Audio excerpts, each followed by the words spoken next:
So continuing that conversation about education, right, that we've started.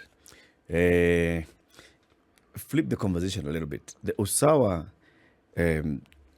people. Trust. Usawa Trust. Dr. Emmanuel who? City? Yes. Dr. Emmanuel Manyasa. You know, they released a report, which was basically just looking at our secondary school system, and it has glaring inequities in it. Let me give you the numbers, for instance. The number of day secondary schools in the country, every 6 in 10 secondary schools in Kenya are day secondary schools. 58%.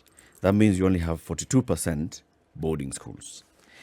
If we look at the categorization of schools, you know, we have national school, extra county school, sub-county school. Yes?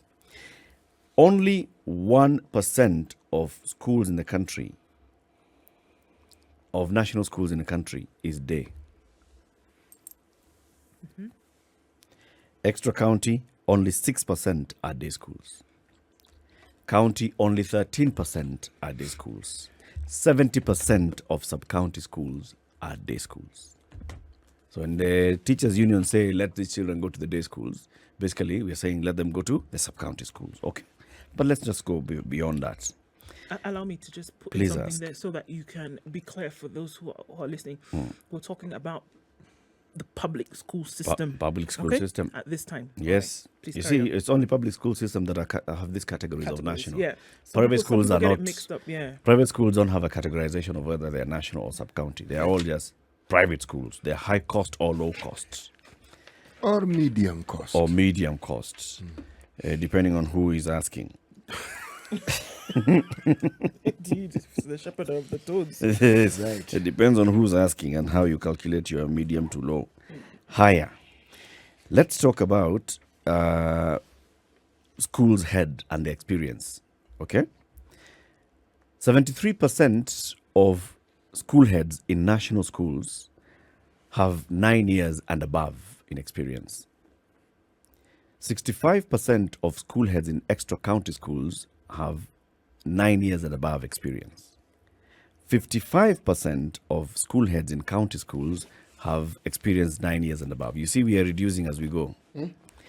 43% of sub-county school heads have experience of 9 years above, which means 57% of school heads in sub-county schools have less than 9 years experience. They do. Okay? Let's look at the employment type. If you look at those that are employed by TSC versus if your teacher is in a school is either employed by TSC or employed by the board. Board here means parents. 80% of teachers in national school are TSC teachers, which means Repeat only that again so that it can be at 80%. 80% of teachers in national schools are TSC teachers. Yes. That means that the boards and the parents only contribute to employ 20% of teachers. In extra county schools, these are the former provincial schools, 71% of teachers are TSC employed. That means 29% are BOM employed. In county schools, 70% are TSC employed, which means about 30% are employed by the BOMs. Let's go to the sub-county schools, which is where the bulk of the day schools are. 67% of teachers in the sub-county schools are employed by the Teacher Service Commission, which means 33% of teachers in the sub-county schools are employed by the local parents. So when a child is going to a local day school, the parents of that local day school have to contribute money to hire a teacher. How much do you think they're paying this kind of teacher? That tells you the kind of experience that the teachers have in this school. If already the teachers in the sub-county school, majority of them, the head teachers, have less than 9 years experience as head teachers. The teachers that are going to be employed by TSC and deployed to the sub-county school have little experience. 30% of the teachers in the sub-county school are... In fact, why don't I give flesh to this particular skeleton? Because I'm an immediate former chairman of a board of management. Yes. You will find that the experience... Of what category of school?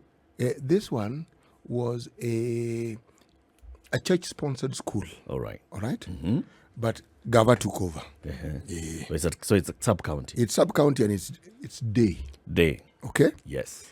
Now, the teachers whom the Board of Management employed, a good number were people who had been former students, who had done well, but now waiting to go to University. Yes.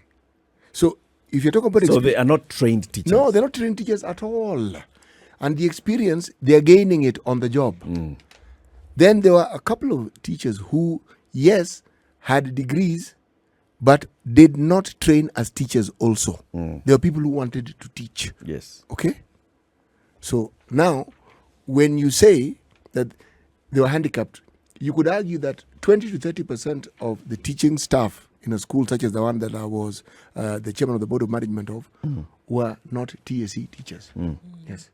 And when people talk about new teachers, what often happened, and Dr. Manyasa explained this very clearly, we didn't get new teachers, we got teachers replaced. Yes. Right. Yes. So, and it took time for that replacement to actually take place. Sometimes you waited, and that's why you fill the gap. And because it's a local school, the person you're going to employ is also local. Yep. Somebody known, so and so's child went to school, went to university, they don't have a job. You ask them, would you like to teach? Would you like to teach? You Yes. can come in As you wait for something else to other opportunities to open up, yes. for you. So that you end up now having majority of our schools being taught by at least 30% is just people who have zero experience, zero to little experience. No training As as, teach- teachers. as teachers. Let's start with no training. Training, yes. Yes, and as then teachers. experience again follows.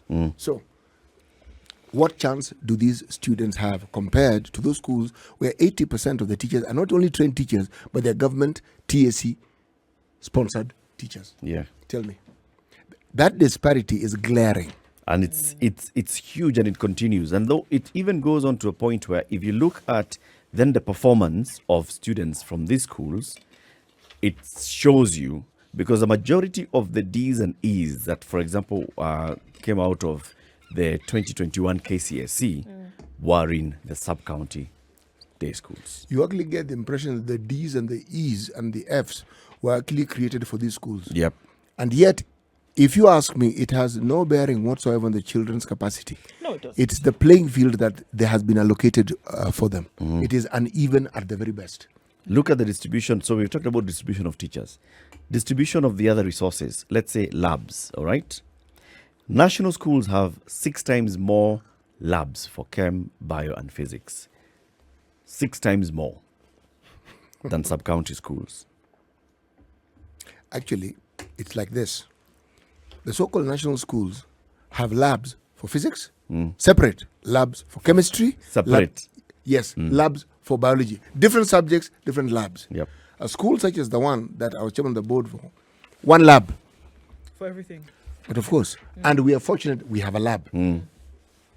There are others that don't even have anything that's close And to these being called a students lab. are going to be examined, or rather, they're going to sit for the same examination that involve lab work as what?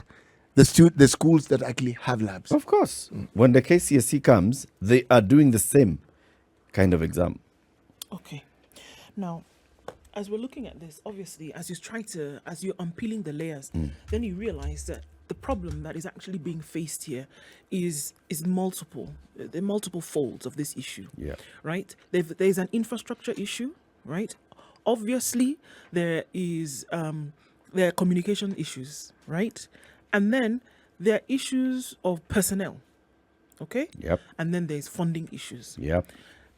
I'm going to go right to it and say, for the amount of money that is allocated to the Ministry of Education to make sure that education is then carried out, taking all of these other things into consideration, you're not getting a match for match situation here. Number 2, it is I think in terms of space, there is enough space. It just now depends on how willing you are to categorize in the proper manner. Yep. We cannot continue to have a situation whereby, because you are leaning towards this categorization of schools, for example, that you will have sub-county, ex-county schools who get the short end of the stick because, number one, you're not sending trained personnel there because you simply do not have it. Number two, you are now dealt with this problem that we are currently facing whereby we do not know, and that's the truth, guys, that in 4 months, we do not know exactly how 1.28 million students are going to fit into infrastructure for teaching that, number one, does not exist, or number two, is almost full to capacity. That's the current situation. Yep. That we already have Form 1 to 4s in school today. We're going to have an extra set of Form 1s in December who are going to school in January. And then you're going to have 1.2 million Class 6s who are then going to Class 7 who also need to be in these secondary schools in January. There needs to be a complete reworking of the available system. I'm not saying bring in new. Remember the way Manyasa told us they were not, they were bringing in new teachers, or they were now replacing others. I'm not saying build. Even these ones, the build, I don't know how many, 10,000 that were being built around the country. That same infrastructure can be used, but we now just have to fill people in, students, learners, in different spots. And there should be no fear in actually saying, can we change the way in which things were being done so that we can accommodate this issue? I think we start from the very beginning, the basics. We know I have grown up and went to school knowing that there are categories of schools. Yes. In those days, it was either district school, provincial school, national school. All Simple. right? Simple. We moved now into the county system, and we have national school, extra county school, sub-county school. We have categorization of schools. We have a law that was rewritten for the education sector to deal with devolution, right? We have a policy on education to deal with devolution. However, none of these actually talk about categorization. Categorization of schools is not anchored in any piece of legislation. It is not in the Basic Education Act, under which secondary schools are established, or the sessional paper number 1 of 2019 on education. None of those two provide for categorization of schools. So why do we have categorization of schools? Where would the pinch lie if you decategorize schools in Kenya today and say, let there be a level playing field across board? It doesn't matter where the school is. It doesn't matter whether it's at the ex-county, sub-county, county, national.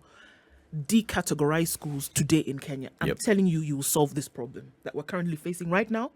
That everything that is available in one school is available Should be available in the other. in the other schools.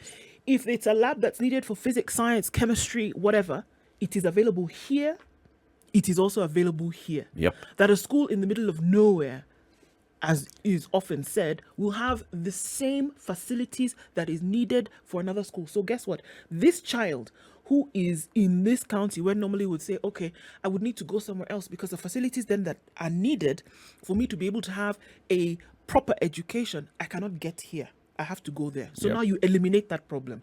I think that is where the thinking and funding should go. This is what not should building happen. Extra classrooms. This Not is what building should extra happen. classrooms. Look Can you at facilitate the ones bringing that are currently all available? these schools, especially if we just focused on bringing the sub-county schools and the county schools to the same level as the extra county and national schools. Exactly. Normalize and standardize all these schools, then we're okay. It doesn't matter whether you're going to the local day school or whether you're crossing over 3 counties to go to a school that was previously called a national school. You are now all equal. It shouldn't matter. You're in the same category of school. Same. You can now look at, we have, because of performing this way and that way, there are some schools. Of course, that's how we're going to go into the senior secondary schools. Senior secondary schools that are focused more on the sciences or the STEM subject, and the senior secondary schools that are looking at more of the arts and other subjects. All right, so we can start looking at them that way. Exactly. But in terms of facilities, it should be the same.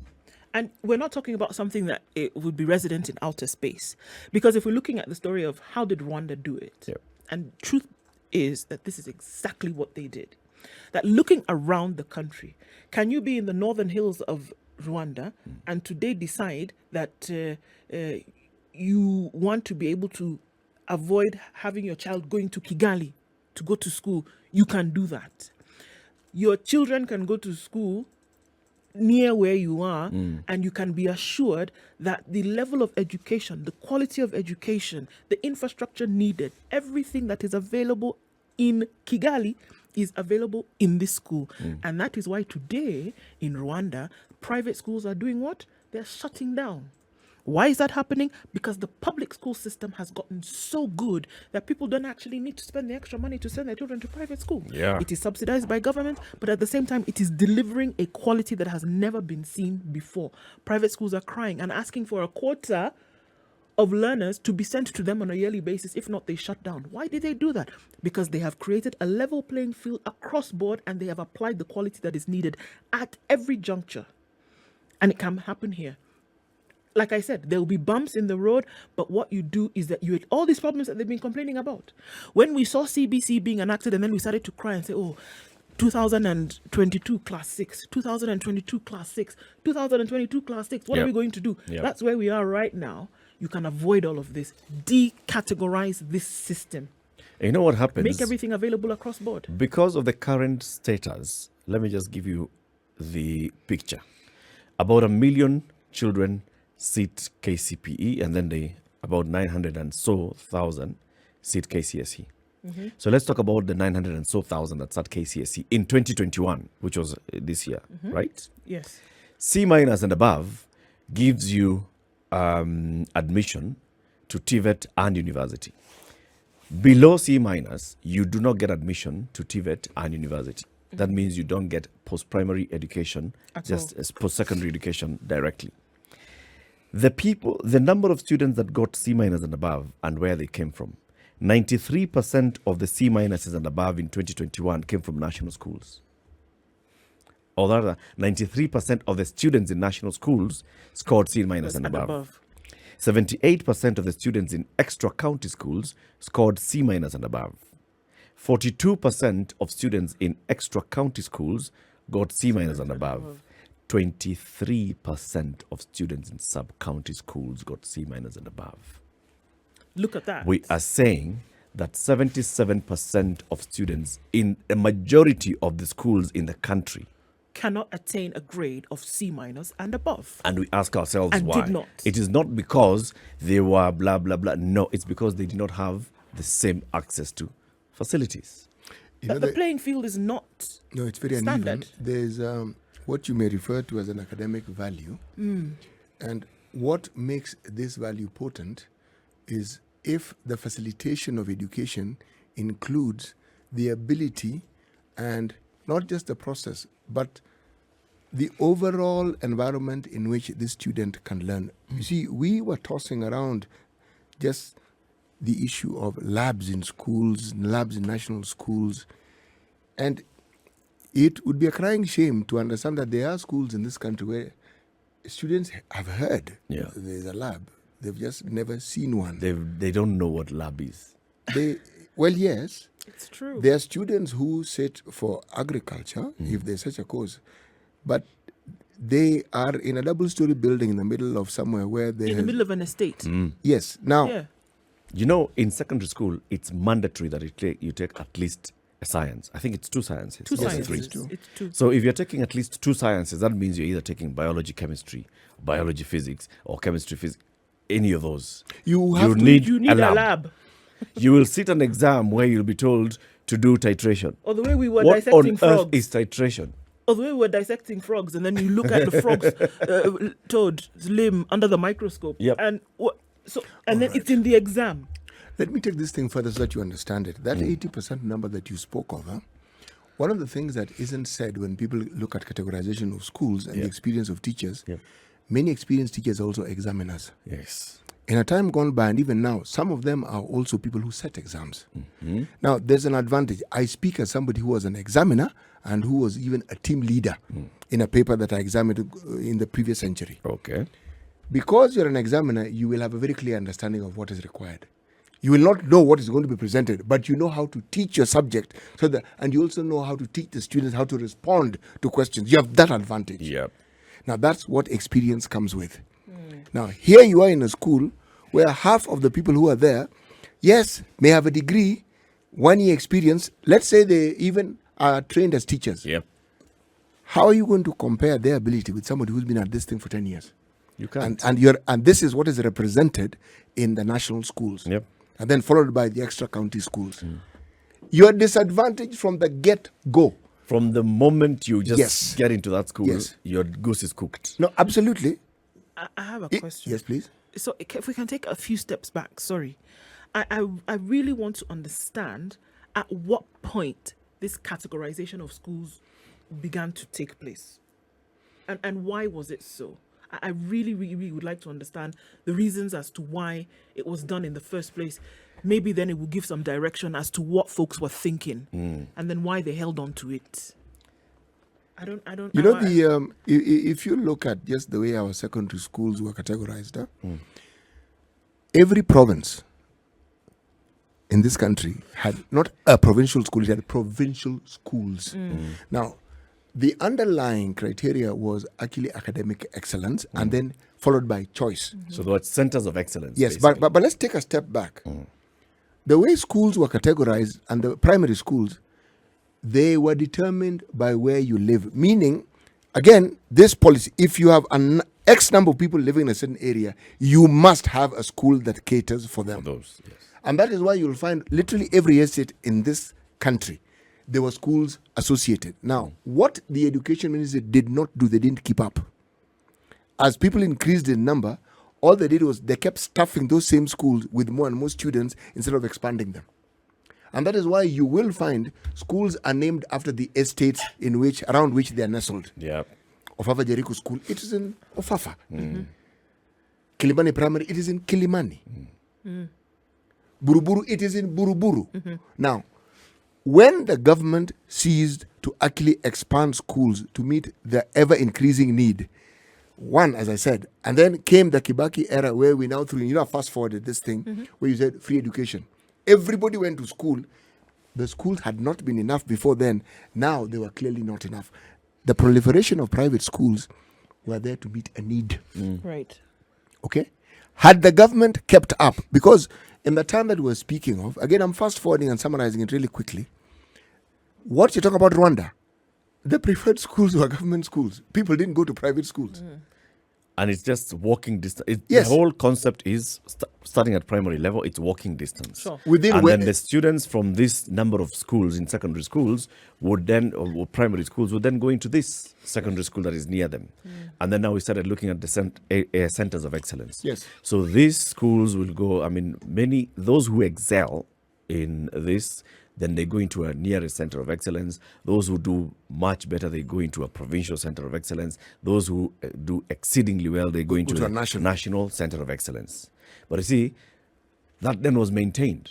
Okay. Like we are keeping it that way. So it could have been center of excellence, but standardize this. You can say all those who scored 400 and above, is it 400? Yes, Was it the KCP? maximum is 500. So, KCP. so 400 and above. Yeah. So all those who 400. score 400 and above can then be taken into one area, center of excellence in this school. They have access to the same kind of facilities as those that scored 102 and 150. It's just that those who got 150 could be in this school, local school here, but if they go into the lab, they'll be able to do titration the same way that person who's gone to Alliance will be able to do titration. I get it. The problem today is Alliance guy knows titration. Kimbana Nani guy secondary school has guy no has idea. no clue. That the word even exists. By Yes. the way, Yeah. if you look at even the proliferation of trained personnel, believe me, those schools all had teachers who were trained. And when I say all, I mean literally all. So chances of you doing well, that's why at some level it didn't really matter, because so long as you had teachers who are qualified and who are trained, dedication, same. It just so happens, again, as I said, national schools always had that advantage because of what Eric has mentioned. At every level, the entry point was much higher. To get to a national school, you really need to do very, very well, not just well. To get to a provincial school, you need to do very well. I mean, it was like that, but it didn't mean. And in those days, you had Form 5 and 6. So you may have gone to a provincial school in Form 1 to 4. In Form 5 and 6, because you've excelled, you go to a national school. That was the understanding. But if you look at how it is that people go to university, now please remember, there was just one university then. Yes, the. The University of Nairobi. Yeah. Okay? But jobs came a calling. In fact, they look for you Yes. before you even. You join go to them. Form 2. Yeah. You start for Kenya Junior, you could get jobs. Right. You went to Form 4, you could get a job. Form 6, now there were jobs. All that changed. 25 to 8, let's take this quick break. This is the Situation Room, the only way to start your day. This hour, we are talking about the education sector and the inequity that is our secondary school system. Quoting figures from the USAWA agenda that has done a lot of research on this sector and looking at why we categorize schools. Why do we have sub-county, county, extra-county, and national schools? Number one, it's not supported in law. It is not in the Basic Education Act. Neither is it in the policy. That is the sessional paper number 1 of 2019 that talks about education in the country. So where did we start categorizing schools?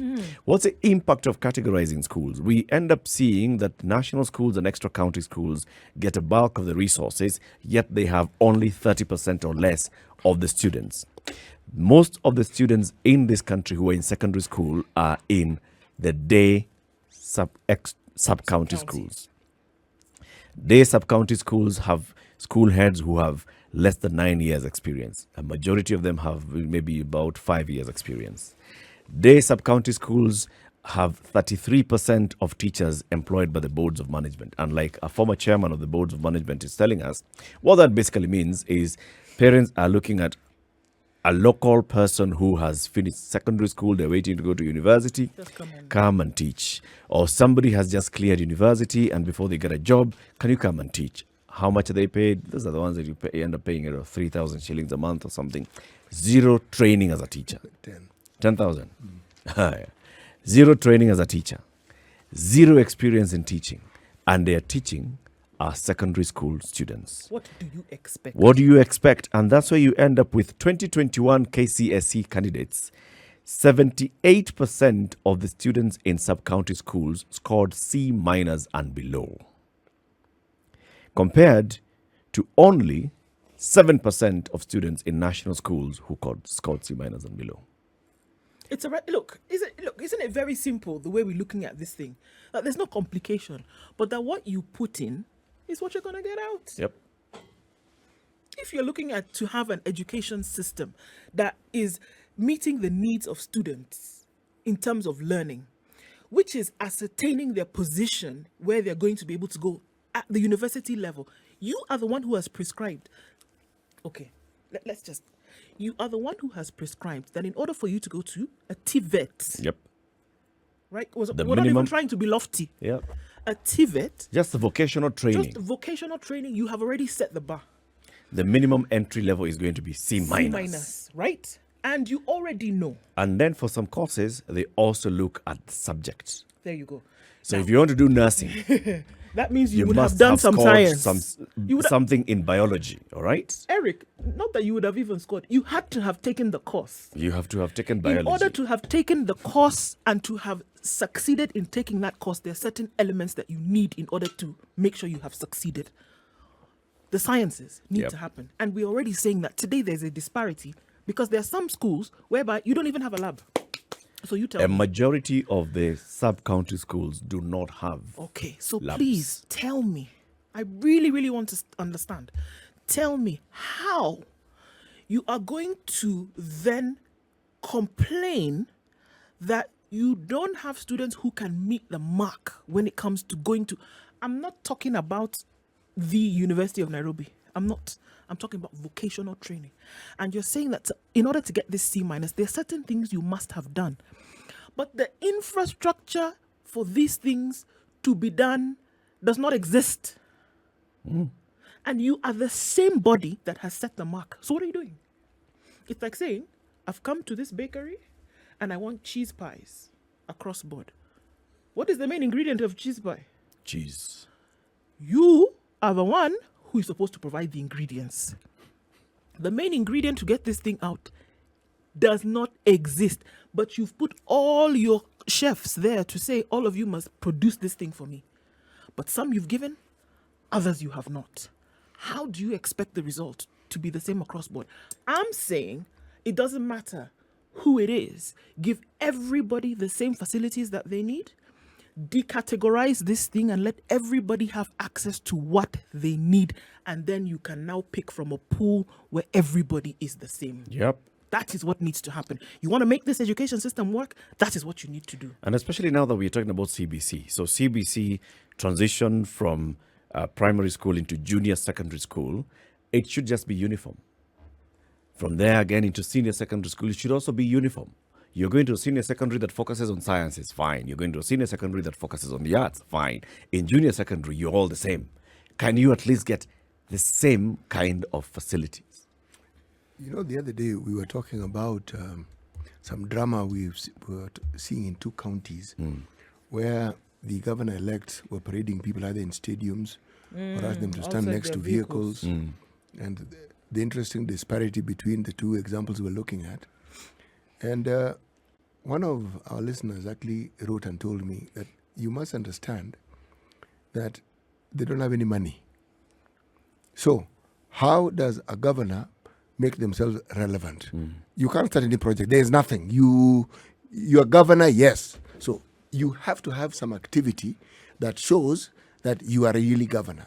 But now, if you talk about the Ministry of Education, I'm drawing a parallel here. The Ministry of Education is well funded. Remember, Bulk of Kenya's budget singularly goes to the Ministry of Yes. Education. 800 billion shillings. Yes. More than double what goes to the counties. Yes. Every year. More than double what goes to 47 counties counties goes to education. We've asked this Every question. year. Yes, we've asked this question and said, yes, all these things you keep telling us.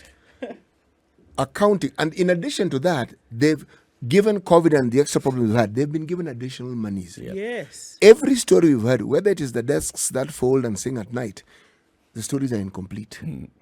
Whether it is whatever project that started, what we're treated to is a lot of drama, a lot of words, and a lot of movement.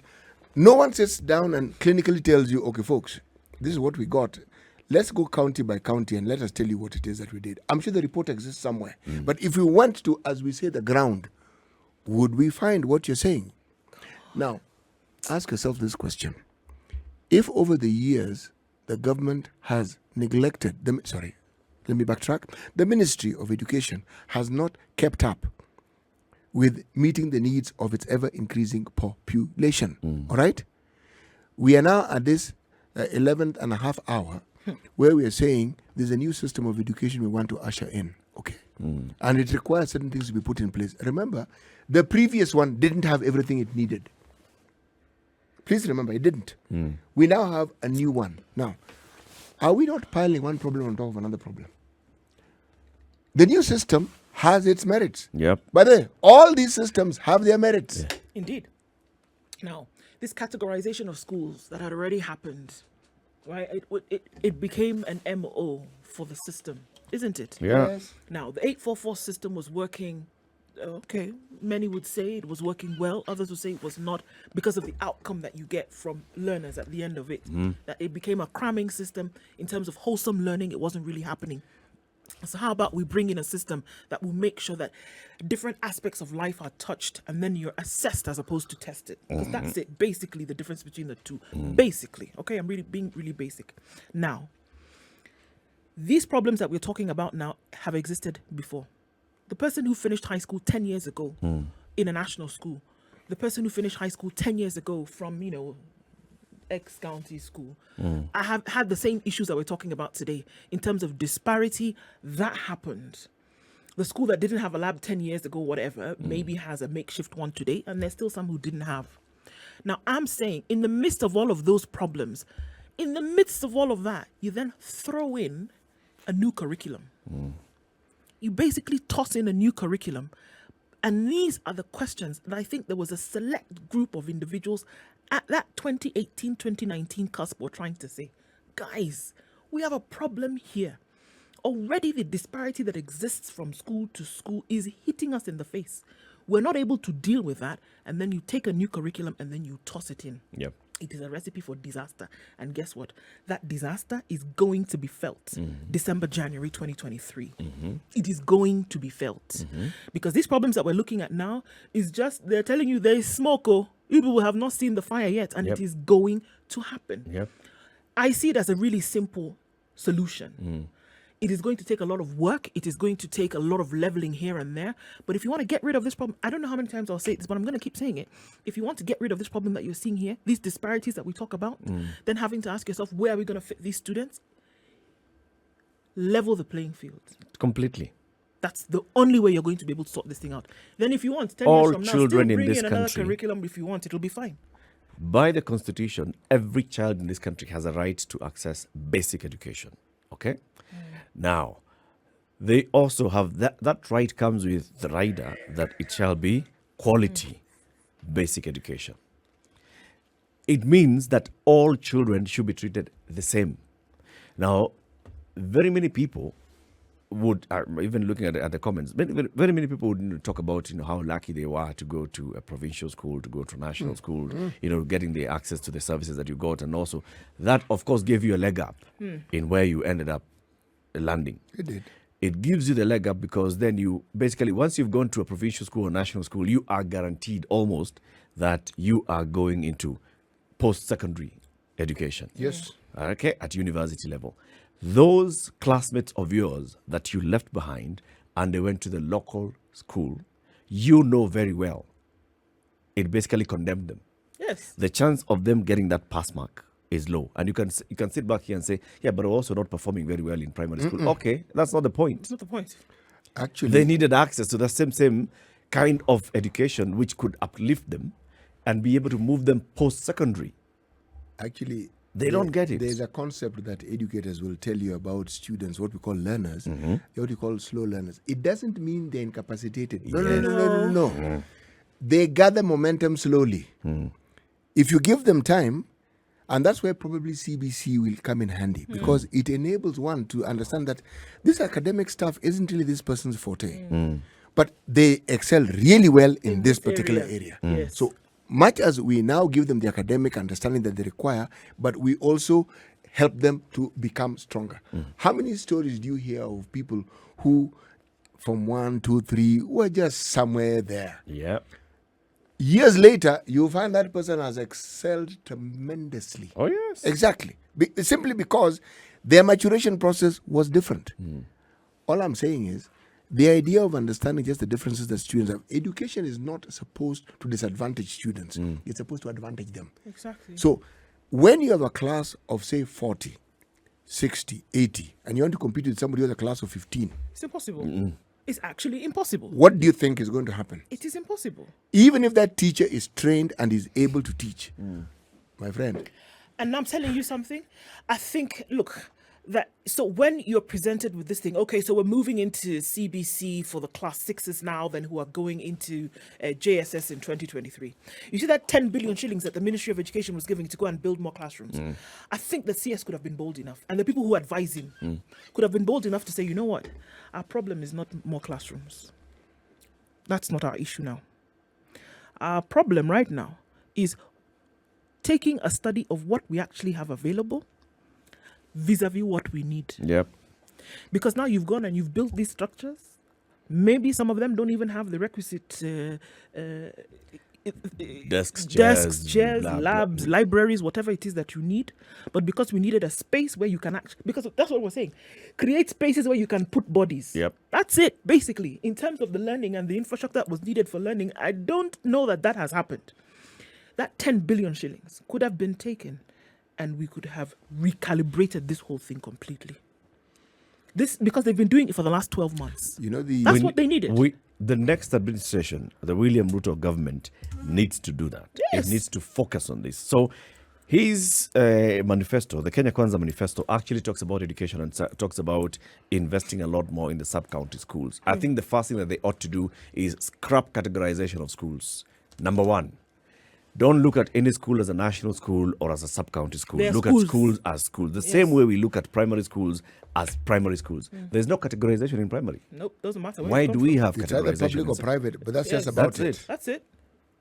All primary schools in the country are primary schools in the country. Of course, we'll still talk about the lack of facilities and all, but they are treated the same. We should treat all secondary schools the same. Chris is saying, I went to a provincial school. I had access to 2 labs for each science subject. That means 6 labs in the school. Competing with my brother who got access to a lab while in Form 4. one lab at the end of his education.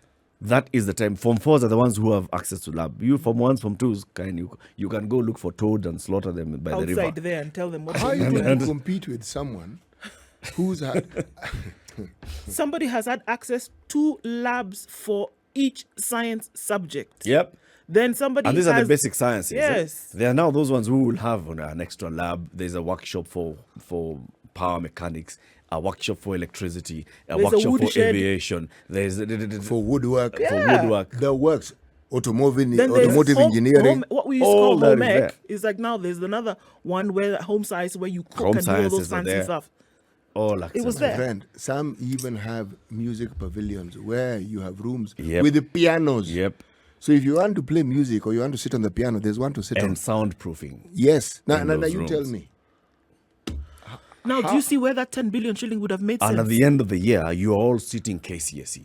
What nonsense. So I really would like to have a chat with Dr. Manyasa and find out, okay, these things that we're talking about, are we talking about things that are we building castles in the sky? No, we're not. Because we're No. not. How much does it take to put We're together not. a lab? For example, we're not. that 10 billion shillings that was taken around the country that people are trotting about, would it not have significantly buffed up the infrastructure that was already available in sub-county schools, for example, or in ex-county schools? There are things which are far more difficult than what we're discussing in I this country. mean, For and they've instance, been done. For the longest time, we didn't think you would have a road network that people can look and say, you know how we like grumbling and complaining about everything. You grumble but realize, actually, this grumble is a little misplaced. Yeah. Because this thing was actually done.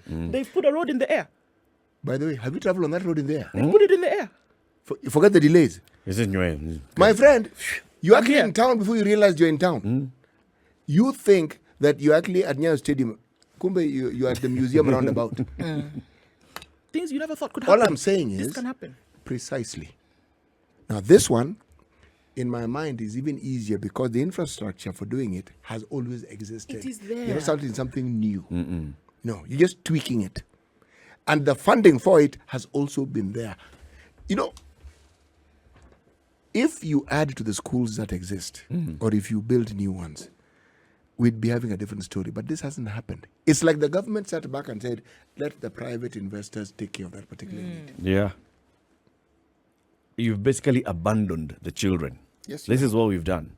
When the Minister for Education comes out every year to read results, and he forgets the fact that, as I'm reading this result today, 67% of the people who sat KCSE will not have not attained the mark to get that them we have directly. set, that we have into said TVETs. to get them to TVETs. That we have set, not Every somebody year. else. 67% get C- and below. What are we talking about? I don't know, man. Why are you even bothering? Stop the train.